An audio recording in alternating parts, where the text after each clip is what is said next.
The digital এডুকেরে আবারও সবাইকে স্বাগত। আমি তোমাদের দর্শন বিষয় শিক্ষক অজয় স্যার চলে এসেছি আরও একটি নতুন ভিডিও নিয়ে।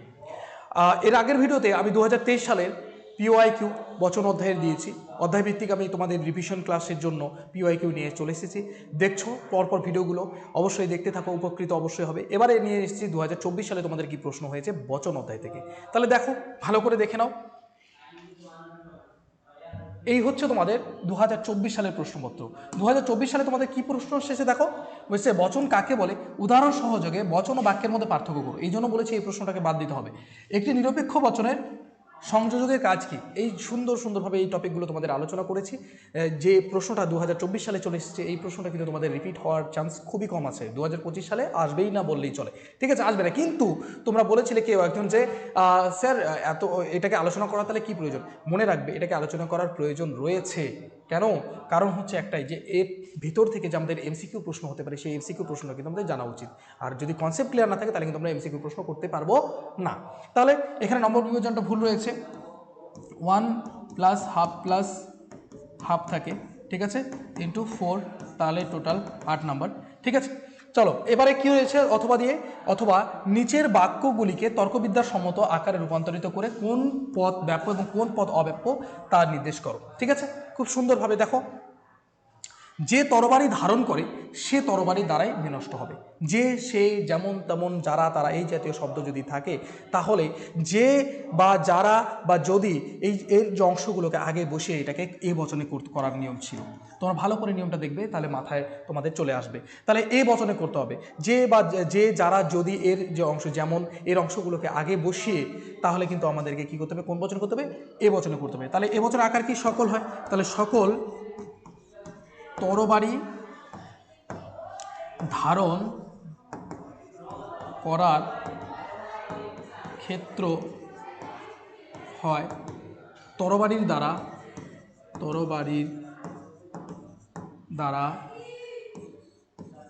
দ্বারা বিনষ্ট হওয়ার ক্ষেত্র, ঠিক আছে। এটা এ বচন, মনে থাকবে কথাটা। তাহলে এই বছর এবার কি বলেছে, কোন পদ ব্যাপ্য অব্যাপ্য। ব্যাপ্য অব্যাপ্য বের করার তোমাদের খুব সুন্দর একটা নিয়ম শিখিয়েছি, এসে বিনব, এই শব্দটাকে মনে রাখার জন্য। তাহলে এ বচনে কোন পদ পাবে, এস মানে উদ্দেশ্য পদ। তাহলে ব্যাপ্য অব্যাপ্য লিখে নাও, ব্যাপ্য পয়েন্ট করে লিখো উদ্দেশ্য। এবার উদ্দেশ্য পদ কি রয়েছে এখানে, পুরোটাকে ব্র্যাকেটের মধ্যে লিখে দেবে, আমি পুরোটা লিখলাম না। তাহলে অব্যাপ্য, তারপরে দেখো অব্যাপ্য, তাহলে অব্যাপ্য কি, বিধেয় পদ। আর বিধেয় পদটা কি রয়েছে, সুন্দর করে কিন্তু তোমরা বচন থেকে লিখে দেবে পুরোটা, ঠিক আছে। এই প্রথম একটা বাক্য থেকে বচন আমাদের হয়ে গেল, ঠিক আছে। তারপরে দেখো পরেরটা দেখো, বলেছে অসফল ডাক্তার আছে নিয়ম কি ছিল, আছে যদি থাকে, বাক্যের শুরুতে যদি বিশেষ্য পদ থাকে তাহলে কিন্তু সেটা এ বচনে করতে হবে। আর যদি এই শব্দটা থেকে যদি বিশেষণ থাকে, অসফল কি বিশেষণ, বিশেষণ যদি থাকে তাহলে কোন বচনে করতে হবে, আই বচন। যদি বিশেষ্য থাকে তাহলে করতে হবে এই বচন, আর যদি নেই থাকে তাহলে কিন্তু ই বচনে করতে হবে। তাহলে এটা আছে তার সঙ্গে সঙ্গে বিশেষণ রয়েছে, তাহলে বিশেষণ থাকলে কি হবে, কোন বচনে, আই বচনে। আই বচনে আকার কি, কোনো, তাহলে কোনো হয়। তাহলে কোনো উদ্দেশ্য কি, ডাক্তার, কোনো ডাক্তার হয় অসফল, তাই না। তাহলে কোন বচন এটা, আই বচন, মাথায় থাকবে। আই বচনে এবার যদি ব্যাপ্য অব্যাপ্য বের করি, দেখো ব্যাপ্য পয়েন্ট করব, অব্যাপ্য পয়েন্ট করো। আই বচনে কোনো পদকে ব্যাপ্য করে, এই যে এসে বিনোপ আমরা জানি, এসে বিনোপ, এই যে আই বচনে যদি তোমরা দেখো, আই বচনে কিন্তু কি এন রয়েছে, এন মানে নান, কোনো পদই ব্যাপ্য নয়। তাহলে কি, কোনো পদই ব্যাপ্য নয়, লিখো কোনো পদই ব্যাপ্য নয়। যদি বলে কোন পদ, তাহলে অব্যাপ্য, দুটি পদই অব্যাপ্য, উভয় পদই অব্যাপ্য, লিখে দাও, নাম্বারটা পেয়ে যাবে, ঠিক আছে। শেষ, দুটো বাক্য হয়ে গেল আমাদের। তৃতীয় বাক্য এসেছে কি, কদাচিৎ জ্ঞানী ব্যক্তিরা অসম্মানিত হন। তোমাদের বারবার বলেছিলাম যে এই কদাচিৎ, কচিৎ, কিঞ্চিৎ, এই জাতীয় যে নিয়মটা রয়েছে এটা খুবই ইম্পর্টেন্ট, প্রত্যেক বছরই দেখবে প্রায় এসেছে। তাহলে কদাচিৎ চিহ্নটা থাকলে যদি সদর্থক হয় তাহলে নয়ার্থক করতে হবে, আর যদি নয়ার্থক থাকে তাহলে সদর্থক করতে হবে, ঠিক আছে। যদি সদর্থক থাকে তাহলে ও বচনে যায়, আর যদি নয়ার্থক থাকে তাহলে আই বচনে করতে হয়। এখানে কি রয়েছে, সদর্থক রয়েছে হন, তার মানে এটা কোন বচনে যাবে, ও বচনে যাবে, বোঝা গেল কথাটা। তাহলে ও বচনের আকার কি, কোনো উদ্দেশ্য কি? জ্ঞানী ব্যক্তি, কোনো জ্ঞানী ব্যক্তি, কোনো জ্ঞানী ব্যক্তি কি হবে? নন অসম্মানিত ব্যক্তি, অসম্মানিত ব্যক্তি, ব্যক্তি জুড়ে দাও। তাহলে এটা কোন বচন? ও। এবার ও বচনের ব্যাপ্য অব্যপ্য যদি লিখি, এখানেই মুছে লিখছি, ও বচনের ব্যাপ্য অব্যপ্য যদি লিখি তাহলে কি হবে দেখো, ও বচনের ব্যাপ্য অব্যপ্য লিখবো। ও বচনে কোন পদ ব্যাপ্য করে? বিধেয় পদ। তাহলে বিধেয় পদ লিখো। বিধেয় পদটা কী রয়েছে এখানে ব্র্যাকেটের মধ্যে দেখো? অসম্মানিত ব্যক্তি। তাহলে এখানে অসম্মানিত ব্যক্তি লিখবা, ব্যাস। তারপরে অব্যপ্য, কোন পদকে অব্যপ্য? উদ্দেশ্য পদকে। উদ্দেশ্য পদ কী রয়েছে? উদ্দেশ্য পদ কি এখানে? জ্ঞানী ব্যক্তি,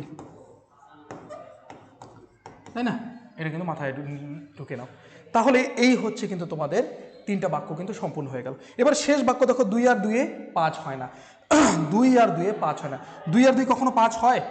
2 আর 2 যদি যোগ করি কখনো 5 হয়? কখনোই হবে না। তার মানে কখনো না। তার মানে এটা কোন বচন? ই বচনে হবে। তাহলে কোনো 2 আর 2 এর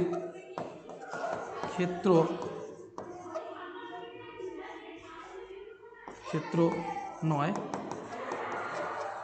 5 হওয়ার ক্ষেত্র বা 5-এর ক্ষেত্র। ঠিক আছে, এইভাবে তুমি লিখে দিতে পারো। কোন বচন এটা? ই বচন। কোন বচন এটা? ই বচন। সম্পূর্ণ হয়ে গেল। তাহলে ই বচনে যদি এবার ব্যাপ্য অব্যপ্য বের করতে বলে তাহলে এখানেই আমরা লিখি ই বচনে ব্যাপ্য অব্যপ্য কী হবে? ই বচনে ব্যাপ্য অব্যপ্য কী হবে বলো? ই বচন কি করে? দুটি পদেই ব্যাপ্য, উভয় পদেই ব্যাপ্য, তাই না? উভয় পদেই ব্যাপ্য, তাই না? আর অব্যপ্য যদি হয়, কোনো পদেই অব্যপ্য থাকছে না, কোনো পদেই অব্যপ্য। কারণ অ্যাসে বিনোপে আমরা জানি ই ফর ই বি রয়েছে, ই ফর ই বচন, বি ফর বোথ, তার মানে দুটো বচনই ব্যাপ্য, দুটো পদেই ব্যাপ্য। ঠিক আছে, তাহলে এই ছিল তোমাদের 2024 সালের প্রশ্নপত্র, এই ছিল তোমাদের আজকের ক্লাসের শেষ বাক্য।